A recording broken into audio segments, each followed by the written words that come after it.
We begin with Bangladesh. Bangladesh's former Prime Minister Sheikh Hasina has been sentenced to death. A court in Bangladesh has found her guilty of crimes against humanity.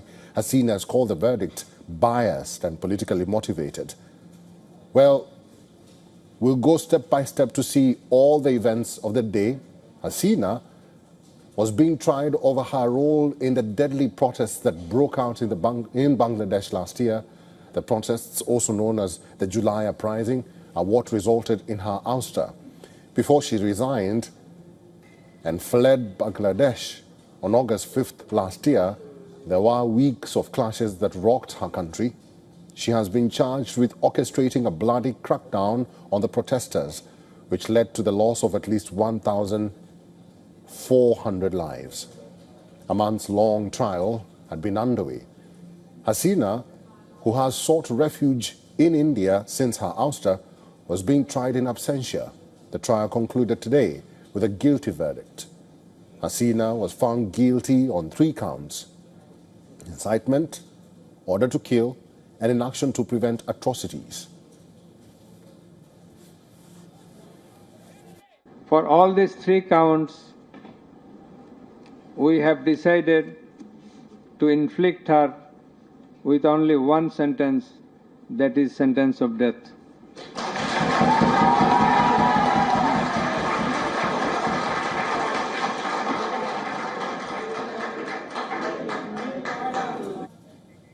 Sheikh Hasina issued an official statement on the verdict by Bangladesh's International Crimes Tribunal. She called it biased and politically motivated.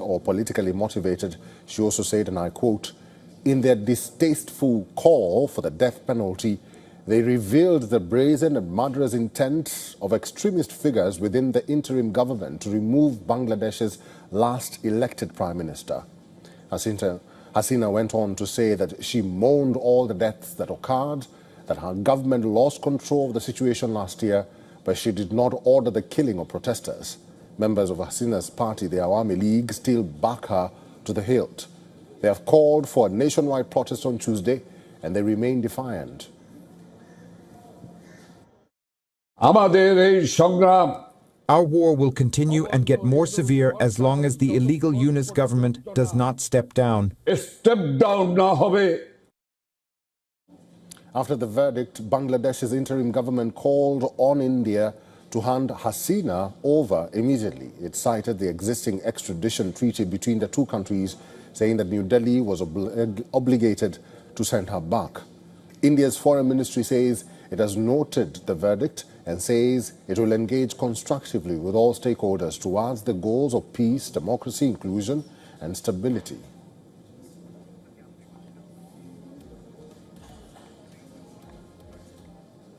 Bangladesh's former education minister Mohibul Hassan Chaudhry, who served under Hasina's rule, spoke to her assistant editor for foreign affairs Siddhant Sibol on the verdict. The verdict in the Sheikh Hasina case is out. With me is Mohibul Hassan, who was the education minister under the Hasina government. So welcome to WION. And my first question to you is an obvious question. Your first reaction to the sentencing, the verdict, the death sentence that has been announced for the former Prime Minister of Bangladesh, Sheikh Hasina. Thank you for connecting me. This was an expected verdict. It was pre-written. There was a staged drama in the name of a trial. The whole process was illegal, from the formation of the tribunal to the end of the trial and today's verdict. So the whole process is a farce. It is to take revenge for 1971's trial, the trials that we had held for the crimes of 1971. That's what it is. So we were expecting this, and therefore our reactions will also be as they would expect. Right now, their objective is to bar us from the next election. That's what they want to do. They have succeeded to some extent. But our objective is to oust this illegal government. We do not recognize the authority of this court. We do not recognize this government, and we do not want to participate in any election under these people.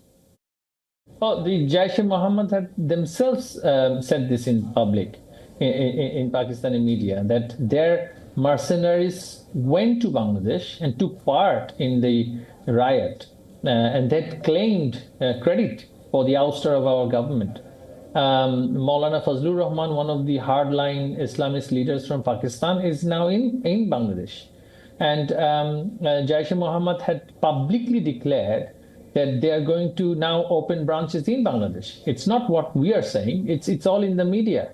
They are the ones who are saying that they will start operating from Bangladesh. So it's not something that we are concocting. So this is what these people want, to turn Bangladesh into a vassal state of ISI, like it used to be between 2001 and 6.